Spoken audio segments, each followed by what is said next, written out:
नमः शिवाय।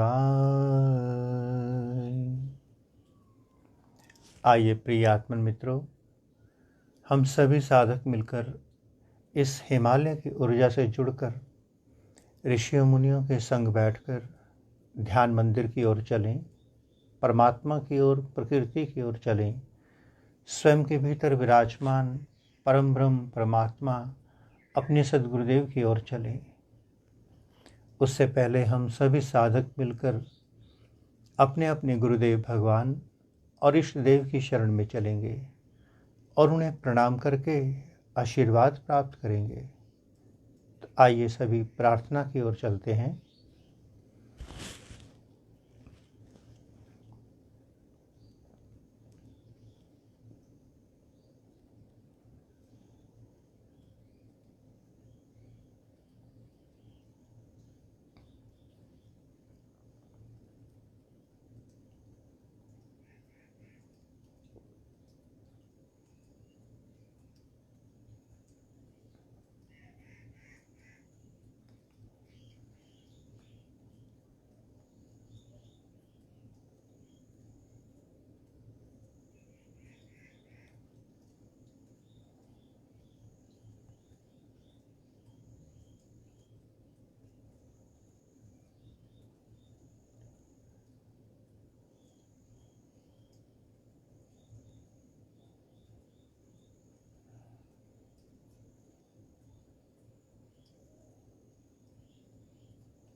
नमः शिवाय। ओम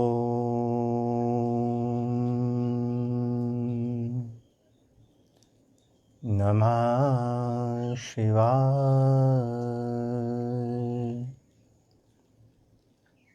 ओम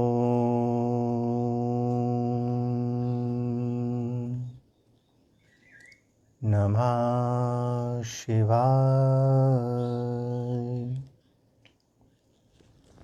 हे समस्त प्रिय आत्मन मित्रों, प्रभु प्रेमी, गुरु प्रेमी, ध्यान प्रेमी आत्माओं, आप सब के भीतर विराजमान अविनाशी अनंत परम ब्रह्म परमात्मा के श्री चरणों में हिमालय की इस तपोभूमि श्री केदारखंड से हिमालयन ऋषि का कोटि कोटि प्रणाम।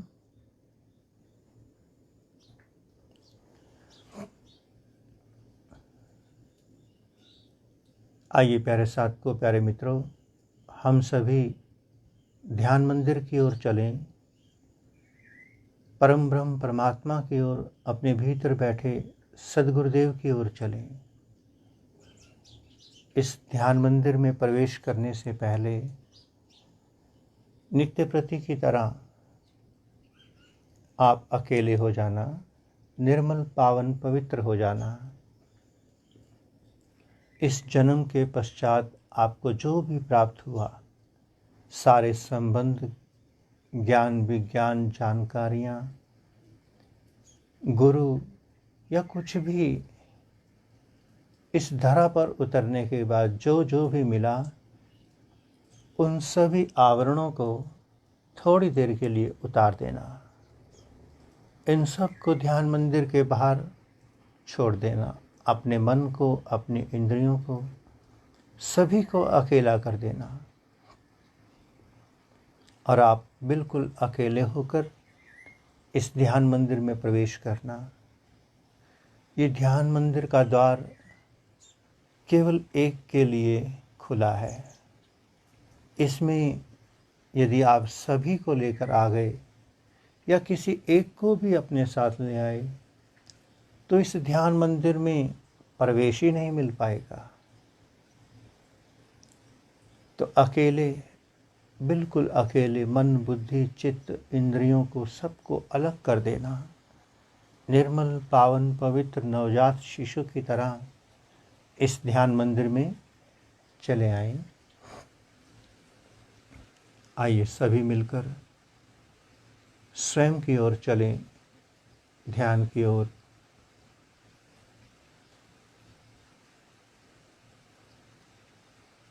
आप सभी साधक जहाँ भी हैं वहीं पर अपने अपने ध्यान में बैठ जाएंगे। ध्यान के लिए कोई भी आसन, चाहे सुख आसन हो, सिद्ध आसन, पद्म आसन, वज्रासन, जैसे चाहें आप वैसे बैठ सकते हैं। भूमि पर बैठें, सोफे पर, कुर्सी पर, कहीं भी अपनी सुविधा के अनुसार बैठना। जैसे एक माँ अपने नवजात शिशु को सुखद आसन प्रदान करती है ताकि उसे रत्ती भर भी कोई कष्ट ना हो, ठीक उसी प्रकार से आप एक थोड़ी देर के लिए माँ का स्वरूप बन करके स्वयं को सुखद आसन प्रदान करना।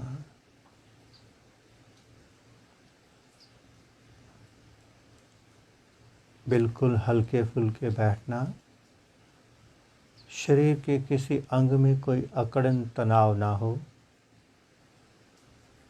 मदमस्त होकर, बेपरवाह होकर बैठना। अगला पल नहीं है और जो पल बीत गया लौटने वाला नहीं है, तो चिंता कैसी।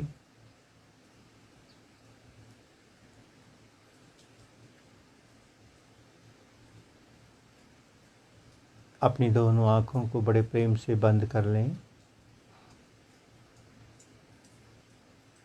और अपना सारा ध्यान दोनों भावों के बीच में आज्ञा चक्र शिव नेत्र पर उतार दें।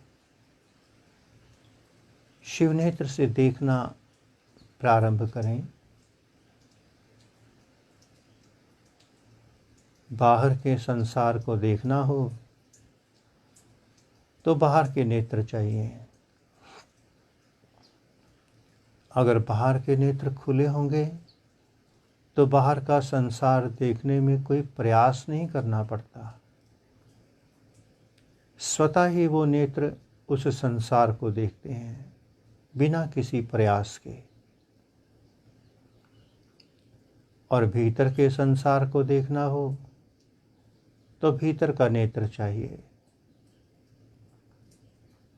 और भीतर का नेत्र भी बिना किसी प्रयास के भीतर के संसार को देखता है, प्रयास नहीं करना पड़ता। आपने जैसे ही बाहर के नेत्रों को बंद किया,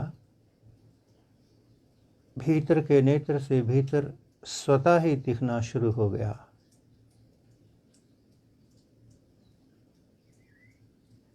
बस आप साक्षी दृष्टा होकर दिखाई देने वाले दृश्य को एक चलचित्र की तरह देखते चले जाएं।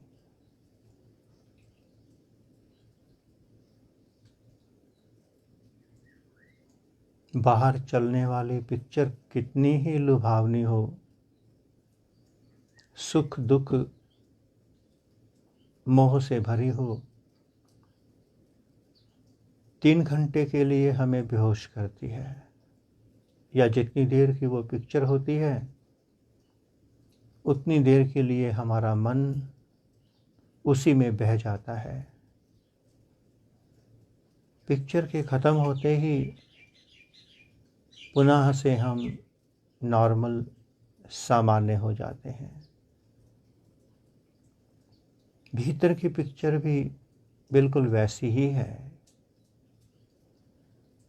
जैसे ही हम भीतर की आँख से भीतर अपनी पिक्चर को, जिसे हमने स्वयं बनाया, देखने बैठ गए, इसमें अच्छे से अच्छे सीन भी आएंगे, बुरे से बुरे भी, संकल्प विकल्प विचार, नई पुरानी यादें, योजनाएं, कितने व्रत किए, कितने जप किए, कौन कौन से मंत्र को जपा, किस किस गुरुओं के पास, किस तीर्थों में गए, ये सारी फिल्म चलेगी। इस पूरी फिल्म को बिना किसी रोक टोक के साक्षी होकर देखते चले जाना। अच्छे से अच्छा सीन आए उसे पॉज नहीं करना, रिवर्स करके नहीं देखना। बुरे से बुरा सीन हो उसे बहुत जल्द फॉरवर्ड नहीं करना। सब निकल जाएगा धीरे धीरे। अगर आप साक्षी दृष्टा बन करके बैठ गए, अपने भीतर के टीवी के रिमोट को दूर रख देना। मन इसका रिमोट है, इसको दूर छोड़ देना और पिक्चर को चलने देना, इंटरप्ट नहीं करना। धीरे धीरे ये पिक्चर समाप्त होती जाएगी और आप शून्य होते जाएंगे, खाली निर्विचार स्थिति स्वतः उतरेगी बिना किसी प्रयास के। इसी थॉटलेस स्टेज में ही ध्यान की शुरुआत होगी। और जब थॉटलेसनेस में पहुंचेंगे तो ध्यान प्रगाढ़ होगा। पहले पिक्चर को खाली होने देना, समय लगेगा। बाहर के थिएटर की पिक्चर 3 घंटे में ख़त्म होती है, और भीतर की पिक्चर तो जन्मों जन्मों की बनी हुई है। थोड़ा समय तो लगेगा खाली होने में, इसलिए चिंता नहीं करना। रोज थोड़ी थोड़ी पिक्चर देखते रहना। एक दिन ये पिक्चर समाप्त हो जाएगी, आप शून्य हो जाएंगे, खाली हो जाएंगे।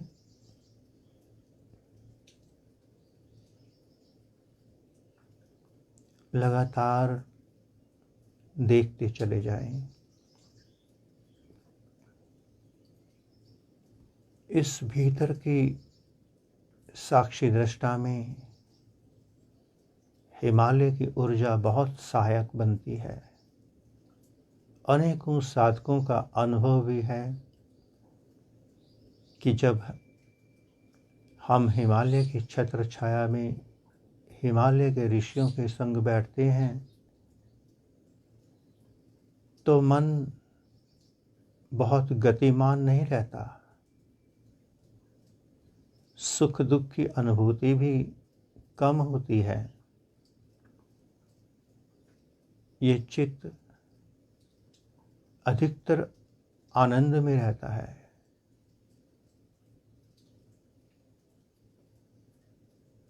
हम सभी पर हिमालय की अपार कृपा बरस रही है। ऋषि मुनियों का अपार आशीर्वाद बरस रहा है। इस मिले हुए पल का, अवसर का लाभ उठाना, पूरे साक्षी दृष्टा होते चले जाएं।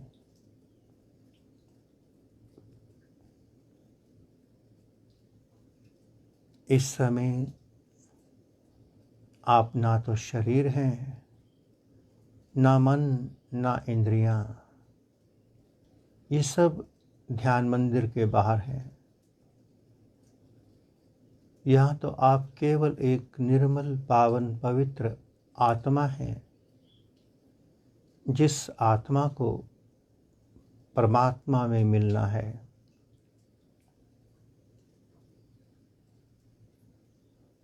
इस आत्मा और परमात्मा के मिलन में आपका बहुत बड़ा रोल है। अगर आप साक्षी हो जाएंगे, किनारे खड़े होकर सब देखते रहेंगे, तो ये ऊर्जा अपने आप ऊर्ध्वगामी होगी शिव नेत्र की ओर। और यदि आप मन के चक्रों में आ गए तो सातों चक्रों में घूमने वाली ऊर्जा वहीं नष्ट हो जाएगी। इसलिए इस प्रवाह को बिना किसी डैम बनाए बहने देना।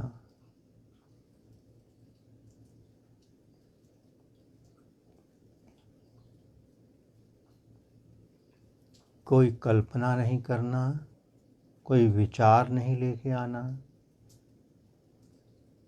कुछ भी आए उसके साथ नहीं बह जाना। केवल शिवनेत्र से साक्षी दृष्टा बनकर देखते चले जाएं।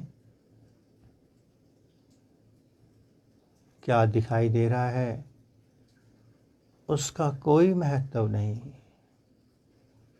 अनुभव और स्वप्न किसी काम के नहीं, अनुभूति काम की है। और जब अनुभूति घटित होगी तब आप नहीं होंगे। आत्मा और परमात्मा आपस में मिल चुके होंगे।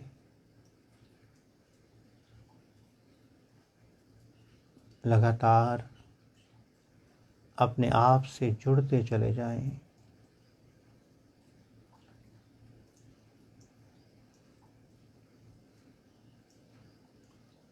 हर पल 24 घंटे हिमालय के ऋषि मुनि अपनी भीतर की ऊर्जा को, अपने भीतर के तप को लगातार बरसा रहे हैं। जब भी आप हिमालय से जुड़ेंगे, सीधा कनेक्शन बनेगा उन ऋषियों, मुनियों से, सिद्धों से।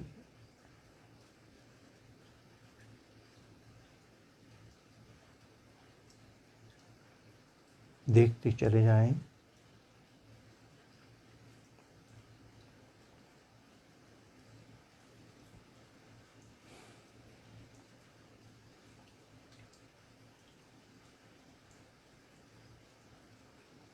अब हम सभी साधक पूरी तरह से मौन हो जाएंगे और प्रकृति के संग हो लेंगे।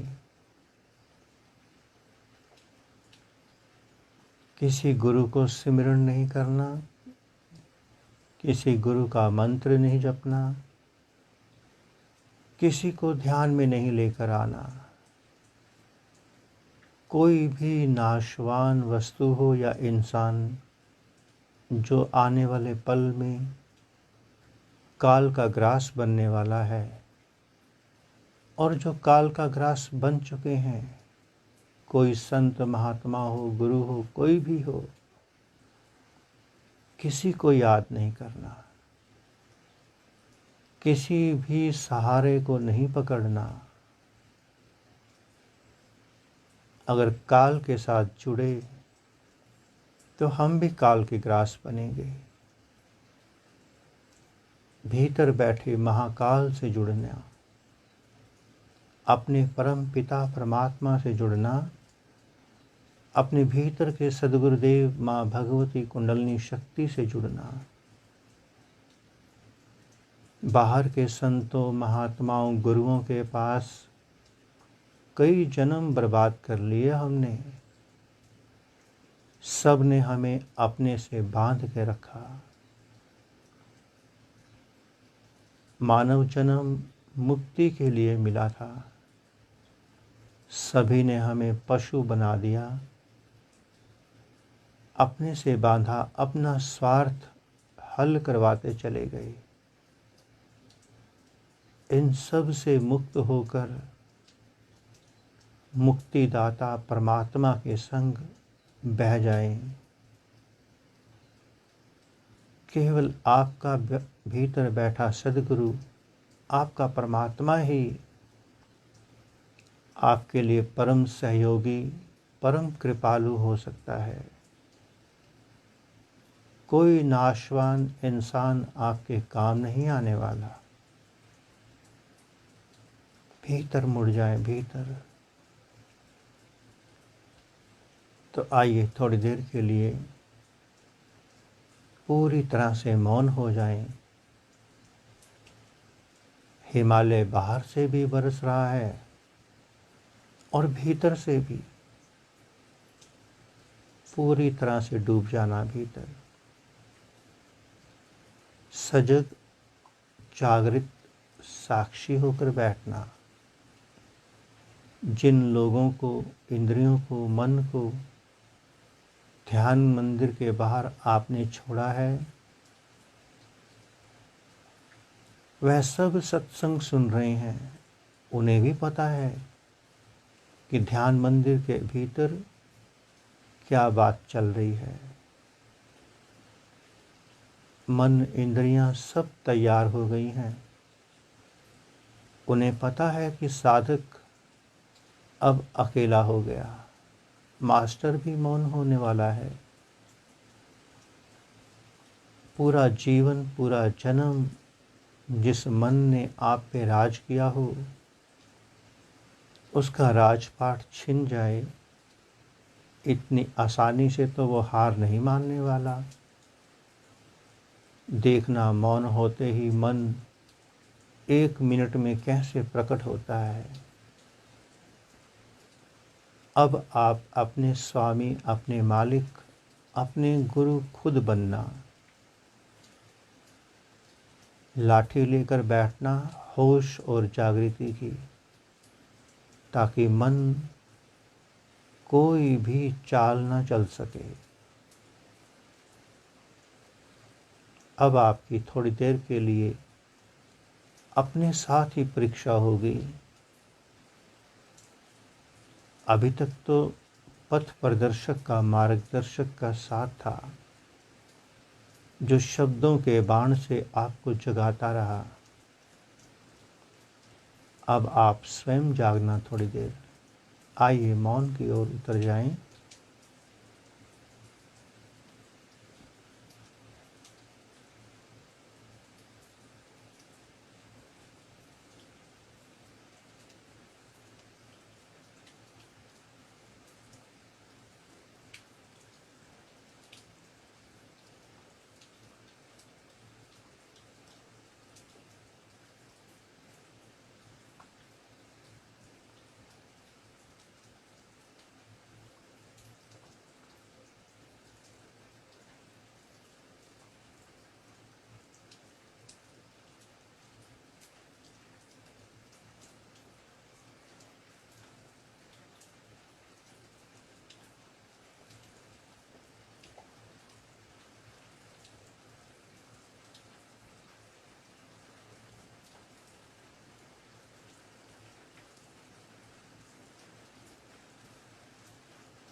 आइए प्यारे साथियों, ध्यान की धारा से पुनः प्रकृति की ओर लौटें।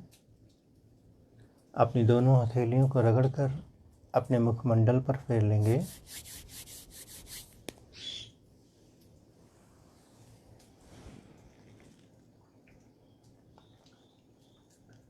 प्रभु ने हम सभी साधकों को अपनी कृपा का पात्र बनाया और हिमालय के ऋषियों मुनियों के चरणों में बैठने का सौभाग्य प्रदान किया।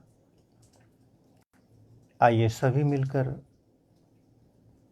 प्रभु की इस कृपा का धन्यवाद करें, आभार प्रकट करें।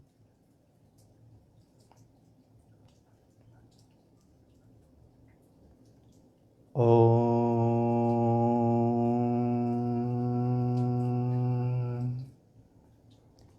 नमः शिवाय।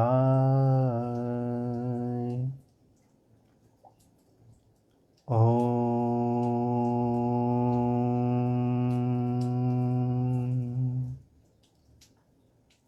नमः शिवाय।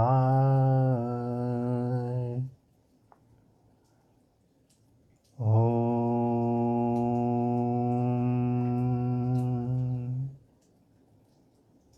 नमः शिवाय।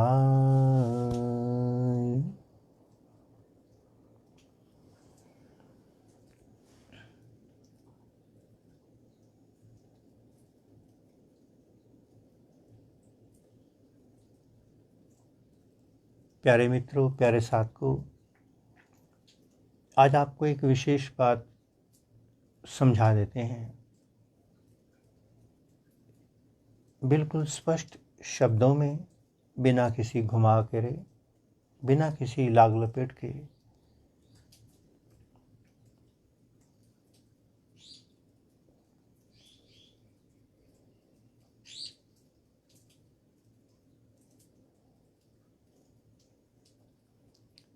इस संसार में दो प्रकार के जीव हैं। वह जीव कहीं भी रहता हो, दो प्रकार के हैं। एक जीव जो सोया हुआ है। सोया हुआ जीव गृहस्थ आश्रम में भी हो सकता है, संन्यास आश्रम में भी हो सकता है, कोई साधु संत महात्मा गुरु साधक भी हो सकता है। और जो सोया हुआ जीव है वो सदा संसार ही इकट्ठा करता रहेगा। संसार, अंधकार इकट्ठा करता रहेगा, कंकर पत्थर इकट्ठा करता रहेगा और अंत में पश्चाताप के आंसू लेकर ही इस धरती से विदा होगा और उसका फिर जन्म होगा, फिर वो मृत्यु को जाएगा, फिर जन्म होगा, फिर मृत्यु को जाएगा। क्योंकि जो सो गया, जो सोया हुआ है, जिसके सिर पर किसी जागृत संत का हाथ नहीं है, उसके जीवन में केवल कालचक्र चलता रहता है। जन्म के बाद मृत्यु, मृत्यु के बाद जन्म। ऐसे अनेकों जीव हैं। मेरे जैसे साधु तो बन जाते हैं, संत तो हो जाते हैं, गुरु भी बन जाते हैं, दूसरों को दिखाने के लिए वस्त्र भी पहन लेते हैं, किंतु उनका जीवन सोया हुआ होता है, अंधकारमय, अहंकारमय होता है। इसलिए वो पूरा जन्म गुरु बनकर भी, साधु होकर भी कंकर पत्थर ही बटोरते हैं, 1 से 99 के चक्कर में उलझे ही रहते हैं। और ये उलझा हुआ जीव कहीं भी हो सकता है, कहीं भी। और सुलझा हुआ जीव भी कहीं भी हो सकता है, जागा हुआ। दूसरा वह जीव है जो जाग गया, जिसके सिर पर किसी संत का हाथ है, किसी गुरु का, किसी जागृत संत का हाथ है। वह जीव जाग गया। अब वो जन्म के बाद पुनः मृत्यु की ओर जाने की ओर नहीं जीता। वह जन्म के बाद जीवन को मुक्ति की ओर ले जाता है, मोक्ष की ओर, बंधनों से मुक्ति की ओर लेके जाता है। जो जाग जाता है वो एक के बाद दूसरे का निर्माण नहीं करता, दूसरे का निर्माण उससे होता नहीं, कर नहीं पाता। वो अकेला एकाकी होकर अंतरात्मा की ओर निकल जाता है। कल की मीटिंग ऐप में 20-25 जितने भी साधक इकट्ठे हुए थे, उनमें एक रिया बहन भी हैं जो भीतर से जागृत हैं, जिसे भीतर से होश है। माँ बाप कितना ही कहें, हर साधक, हर युवा अवस्था को उपलब्ध होने वाला इंसान अपने कैरियर की ओर बढ़ता है कि कैसे मेरा कैरियर बने, कैसे मैं ऊंचाइयों को छूऊं, कैसे मुझे अच्छा सुख साधन सुविधा मिले, अच्छा पति पत्नी मिले, अच्छा परिवार मिले। उस और उसकी चेतना दौड़ती है क्योंकि वो सोया हुआ होता है। किंतु जो जीव भीतर से जाग जाता है, फिर वो किसी की बातों में नहीं आता। लोग कहते हैं माता पिता, ये सब बातें हैं, हमें किसी ने कोई जन्म नहीं दिया। आप सोचेंगे कि ऐसा कैसे हो सकता है। जीव का तो जन्म होना ही है। हर जीव एक ना एक दिन मुक्त होगी ही, और वो मुक्त होने के लिए जन्म लेगी ही। वो जन्म लिए बिना कोई जीव रह ही नहीं सकता। माध्यम कोई बन जाता है, कोई माध्यम बन जाता है, वो एक अलग बात, उसका कोई बहुत बड़ा रोल नहीं है। वास्तव में तो अगर कोई माता पिता कहें कि हम तुम्हें जन्म ना देते तो क्या होता। जन्म देना तुम्हारे बस में नहीं है, जन्म लेना जीव के बस में है। और वो जन्म लेगा, अवश्य जन्म लेगा। और जन्म लेकर के अगर उसके प्रारब्ध में पूर्व जन्मों की कुछ कमाई है, तो फिर वो जागा हुआ है, मोक्ष मुक्ति की ओर निकलेगा। अनेकों अनेकों साधक, अनेकों लोग इसी मोहपाश में ही बंधे रहते हैं। मेरे कर्तव्य, मेरे कर्तव्य, मेरी ड्यूटीज। और अनेकों माता पिता बांध के रखते हैं। वही माता पिता अनेकों संतों, महात्माओं, गुरुओं के पास जाकर प्रणाम करते हैं, उनके चरण चूमते हैं, सब कुछ करते हैं, सब कुछ, क्योंकि वो संत महात्मा मृत्यु से मुक्ति की ओर निकल गए हैं, इसलिए हम उनके चरणों को पूजते हैं। क्या हमने अपने बच्चों को कभी मृत्यु से मुक्ति की ओर की राह दिखाई? हम उनके कैरियर में लगे रहते हैं। और यदि कोई जाग जाए, मुक्ति की ओर जाना भी चाहे, तो हम अपना रोना धोना करके अपने मोह के पाश से उसको बांध लेते हैं। किंतु जो दृढ़ संकल्प होते हैं, वो कभी किसी की परवाह नहीं करते। एक घर में 10 जीवात्माएं रहती हैं, 10 अलग अलग दिशाओं से अपने अपने कर्म लेकर आई हैं। इसलिए कोई पूर्ण ईमानदार होता है, कोई पूर्ण सेवक, कोई संत बनता है, कोई कुछ बनता है। नहीं तो एक घर में रहने वाले 10 के 10 एक जैसे ही होने चाहिए, एक जैसे ही। किंतु ऐसा होता नहीं है, क्योंकि सभी जीवात्माएं अपने प्रारब्ध को लेकर भले ही एक जगह पर इकट्ठी हुई हैं, यात्रा सभी की है। धीरे धीरे हम कुछ साधक इकट्ठे होकर गूगल मीट के माध्यम से ध्यान में उतर रहे हैं। कल की मीटिंग में हमने लगभग सभी के अनुभव सुने। सभी के अनुभव अलग अलग थे, एक जैसे अनुभव किसी के नहीं थे। क्यों? ध्यान तो हम सब ने इकट्ठे किया, सभी को एक जैसा ही मार्गदर्शन, एक ही स्पीच दी गई, एक ही समय मिला, एक ही प्लेटफॉर्म मिला, सबको एक जैसा ही प्रदान किया प्रकृति ने। मार्गदर्शक ने सभी को एक जैसी ही राह दिखाई। उसके बावजूद भी सभी के अपने अपने अनुभव थे। इससे सिद्ध होता है कि साधक भले ही एक ही कमरे में बैठ गए, एक ही मीटिंग में बैठ गए, एक ग्रुप में बैठ गए, किंतु सबकी अपनी अपनी यात्रा है। किसने पूर्व में कितनी यात्रा की है, ये वही जानता है। हमारे शरीर में पंचकोश हैं, हमने पहले भी जिक्र किया था।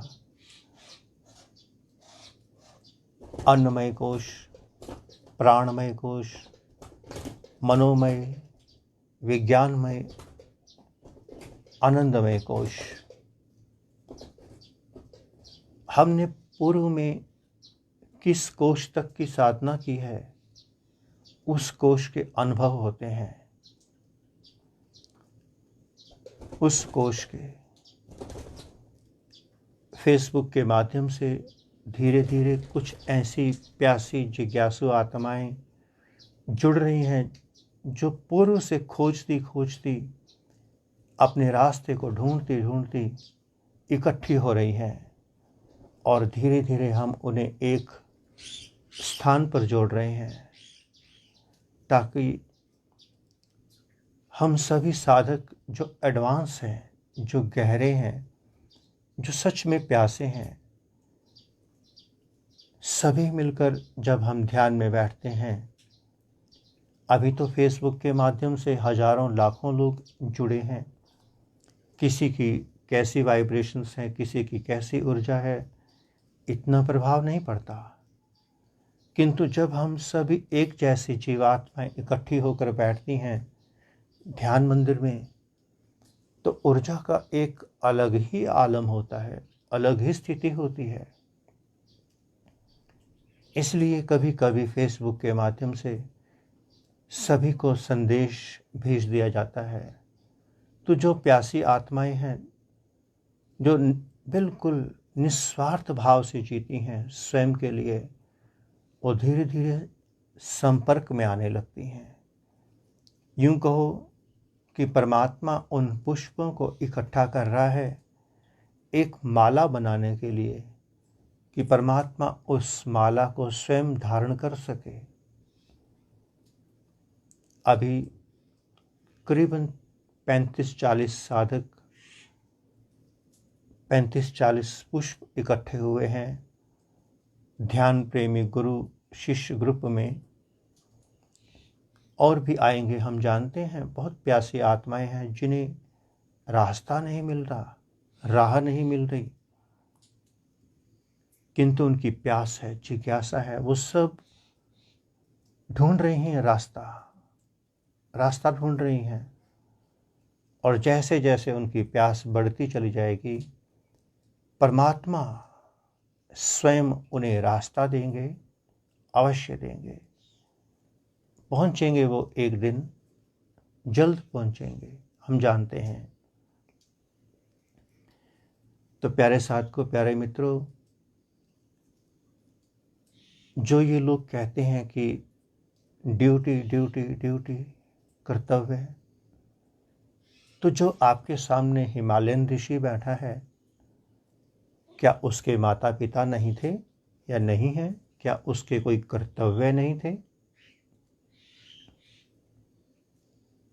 जिस साधक ने परम कर्तव्य को स्थान दिया, स्वयं को, परमात्मा को, गुरु को नहीं। गुरु तो देहधारी है, कभी भी छल कपट में आ जाएगा, धोखे में उसकी मति भ्रम हो सकती है, क्योंकि पंचभौतिक देह है, इंद्रियों के अधीन है, कभी भी उसका पतन हो सकता है। इसलिए हम सदा कहते हैं अपने भीतर विराजमान अपने सद्गुरुदेव से जुड़िए। बाहर का गुरु केवल कंकर पत्थर पिटोरने में ही लगा है, नोट बटोरने में लगा है, सुख साधन सुविधाओं में, किंतु भीतर का परमात्मा, भीतर का सद्गुरु आपको भीतर उतारा जा रहा है। आपको आपके भीतर बैठे परमात्मा से, आपके भीतर बैठे सद्गुरुदेव से जोड़ा जा रहा है।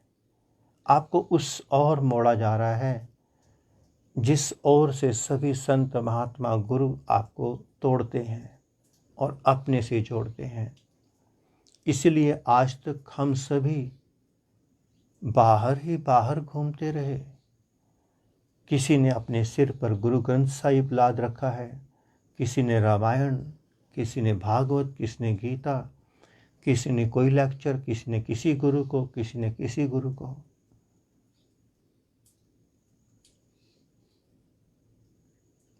जब आपके जीवन में कोई जागृत संत मिलता है, वो आपके सिर के ऊपर से सारा भार हटा देता है, हल्का कर देता है आपको, इतना हल्का कि आपको पंख लग जाएं और आप आकाश में उड़ सकें। तो प्यारे साथ को, बहुत ज़्यादा किसी की परवाह नहीं करना, कर्तव्य के चक्रों में नहीं उलझना। जन्म तो आपका होना निश्चित ही था, निश्चित ही था। जन्म होना ही है, इसे कोई रोक नहीं सकता। जब तक कोई जीवात्मा, जब तक कोई जीव मुक्त नहीं होगा, प्रकृति उसे जन्म देती ही रहेगी। आप चाहें या ना चाहें, आपका जन्म होना ही होना है।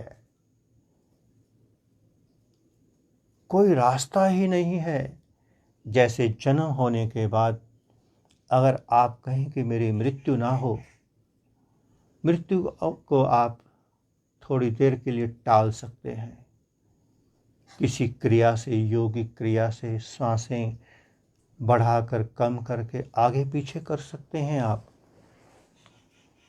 मृत्यु को थोड़ा सा फ्लेक्सिबल किया जा सकता है, किंतु मृत्यु को टाला नहीं जा सकता।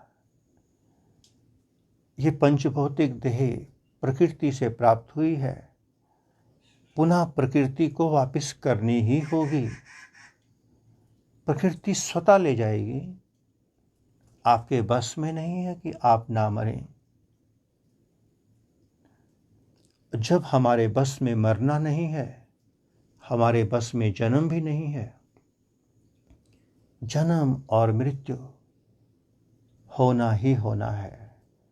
जब तक कि हम जन्म लेकर मृत्यु से रास्ता अलग ना कर लें, मोक्ष मुक्ति की ओर ना निकल जाएं, हम रास्ता ना बदल लें, तब तक जन्म मृत्यु होगा ही होगा।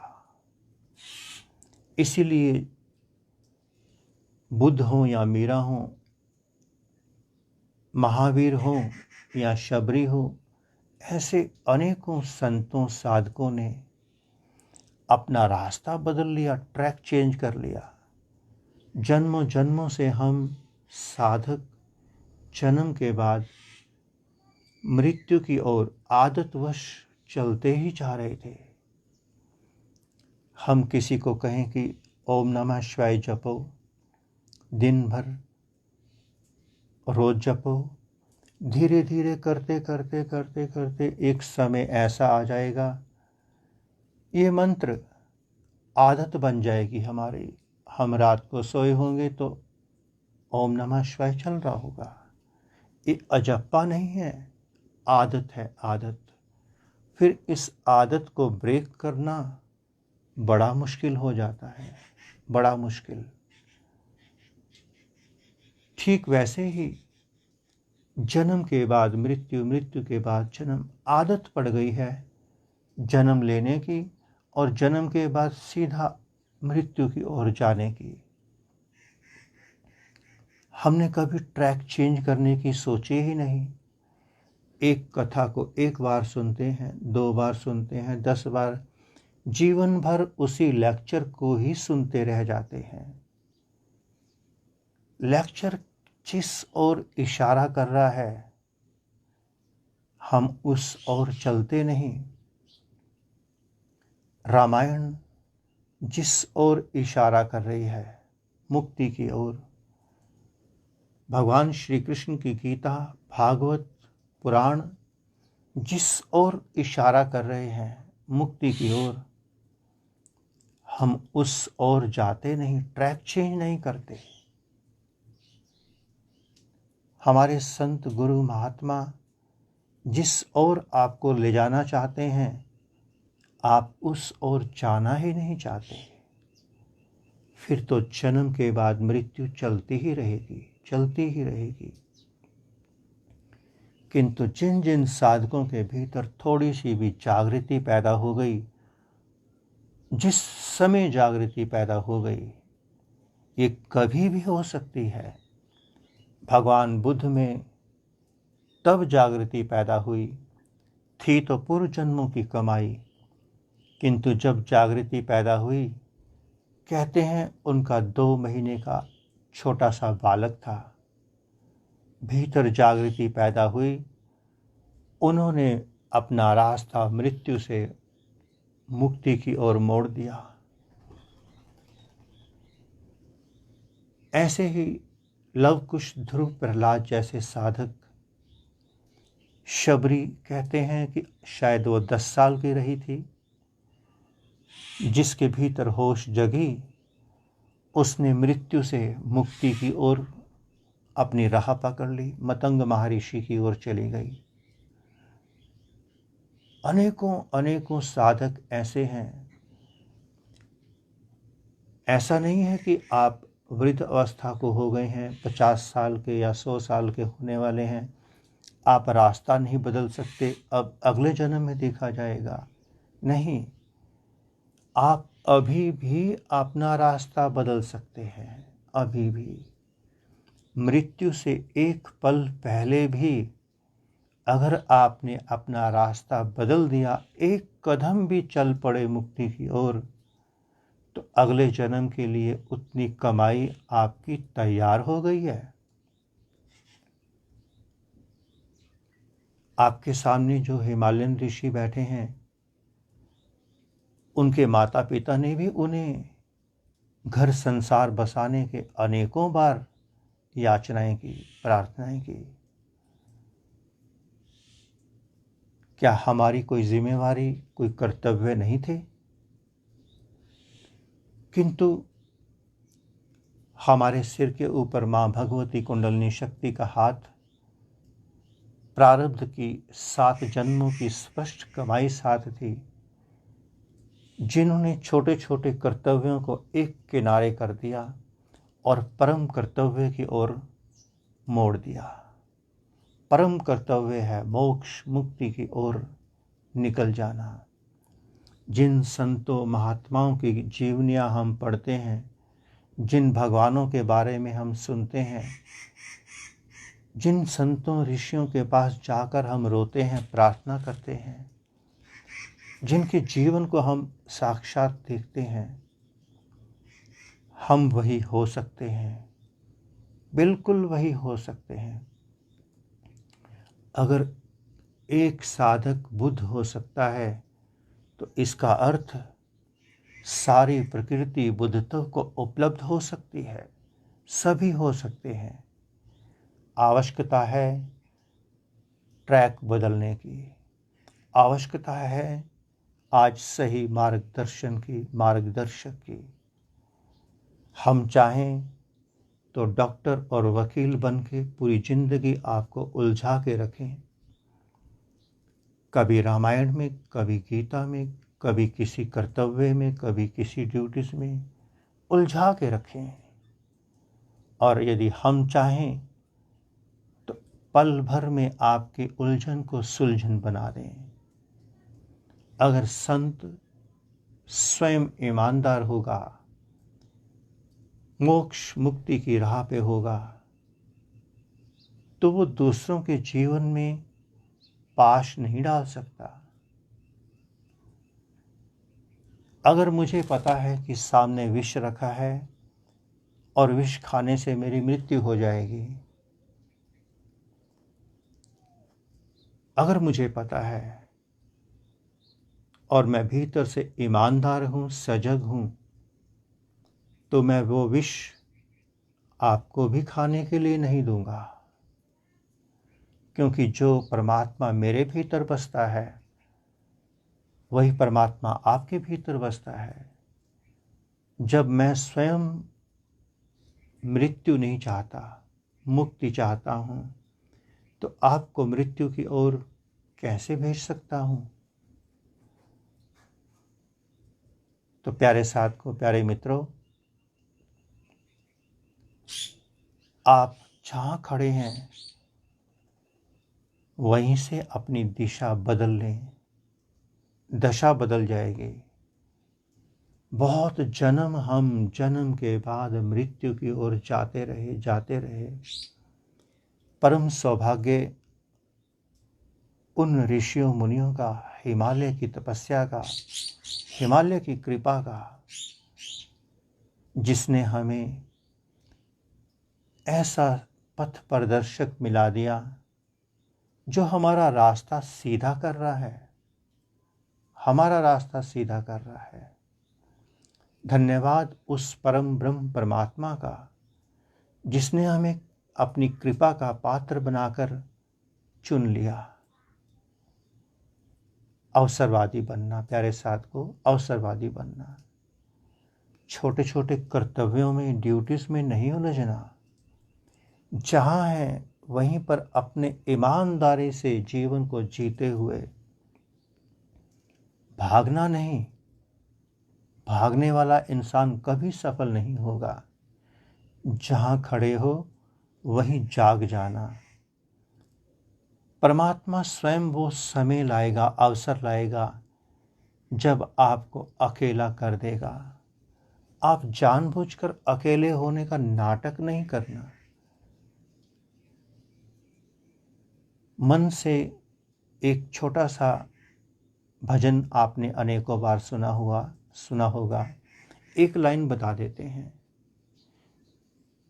सारांश है आज के इस सत्संग का। जग से कोई भाग ले लेकिन मन से भाग ना पाए। आज मेरे जैसे जितने भी संत महात्मा हैं, अधिकांश जग से भागे हैं, जग से, मन से नहीं भाग पाए। जहाँ गए हैं वहीं पर नया संसार बसा लिया है। जग से भाग ले कोई, पर मन से भाग ना पाए। आप जहाँ हो वहीं प्रार्थना करना, परम ब्रह्म परमात्मा से सुनेगा। आज नहीं तो कल अवश्य सुनेगा।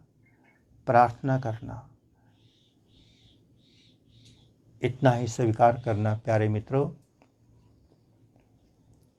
पुनः से आप सबके भीतर विराजमान अविनाशी अनंत परम ब्रह्म परमात्मा के श्री चरणों में, हिमालय की इस तपोभूमि श्री केदारखंड से हिमालयन ऋषि का कोटि कोटि प्रणाम।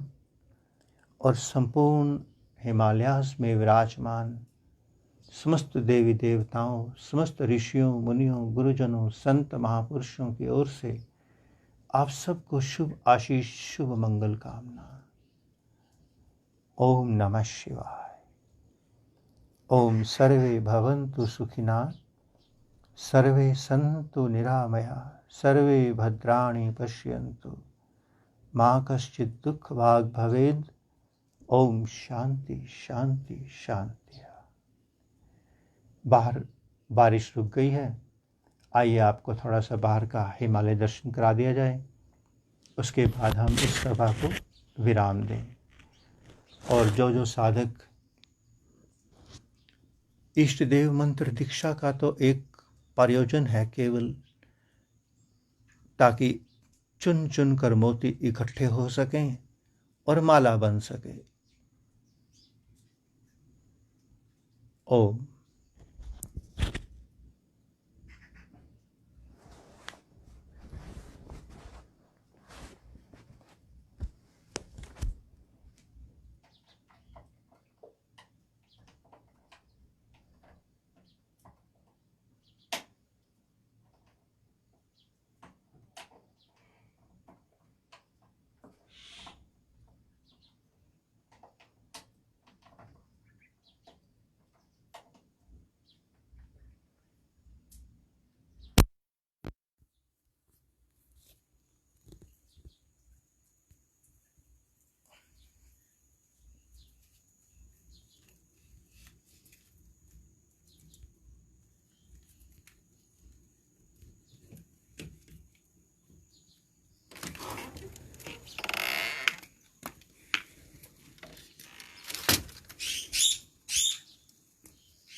ओम नमः शिवाय।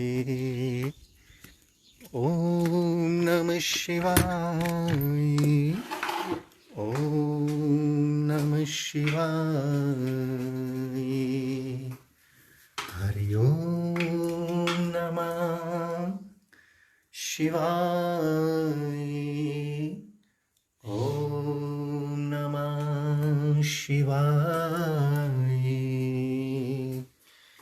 हरि ओम नमः शिवाय। ओम नमः शिवाय। हरि ओम नमः शिवाय। ओम नमः शिवाय। हरि ओम नमः शिवाय। ओम नमः शिवाय। हरि ओम नमः शिवाय। ओम नमः शिवाय। हरि ओम नमः शिवाय। ओम नमः शिवाय। हरि ओम नमः शिवाय। ओम नमः शिवाय। हरि ओम नमः शिवाय। ओम नमः शिवाय। हरि ओम नमः शिवाय।